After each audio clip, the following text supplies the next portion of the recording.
Well, during the last week we finally got our answer.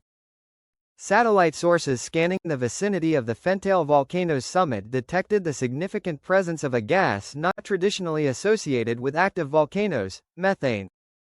And this wasn't a minor amount either, as more than 1,000 metric tons of methane or CH4 were seemingly being emitted from the caldera of the Fentale volcano every day. So, why exactly is this gas typically associated with organic methane activity in the past or present being emitted from a volcano, and what does its presence imply? Well, while typically not associated with volcanoes, sometimes a byproduct of hot springs around the globe is a minor amount of methane gas due to multiple chemical reactions, including one set done by methanogenic bacteria. My interpretation is that something similar is occurring at the Fentale volcano, as an unknown and possibly large geothermal system with said methane-producing bacteria has after hundreds or many thousands of years has found a pathway to the surface due to the strong subsidence the area has received. This subsidence has been uneven, allowing gas to rise most prominently around its 19th-century lava flow, which represents a path of least resistance. I do not interpret that magma is rising here at the Fentale volcano, although more information is needed.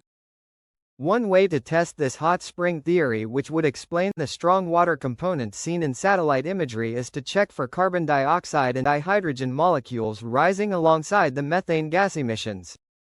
While the mud volcanoes which have become active during both magma dike intrusions during the past 6 months are still erupting mud, in my opinion the overall odds of a volcanic eruption occurring in the near future are approaching zero, especially since the dike is no longer expanding horizontally, while there still technically is a hazard.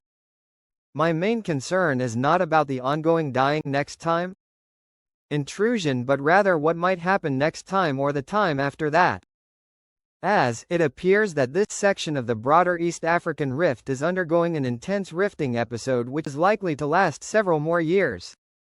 During these periods, multiple magmatic intrusions occur, often generating multiple volcanic eruptions. This same process happened in Fentale and to its south at 3 volcanoes sometime around 1810 to 1820, covering a large area in basaltic lava.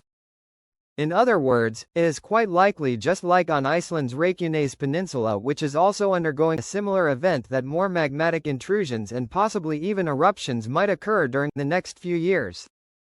On my 0 to 10 opinion-based volcanic unrest scale, I would currently place the opinion Dufan volcano at a 4, the Fentale volcano at a 5, and the overall magma dike between the two at a 6. As a final note, I would like to thank my new patron Marmalade for supporting this channel.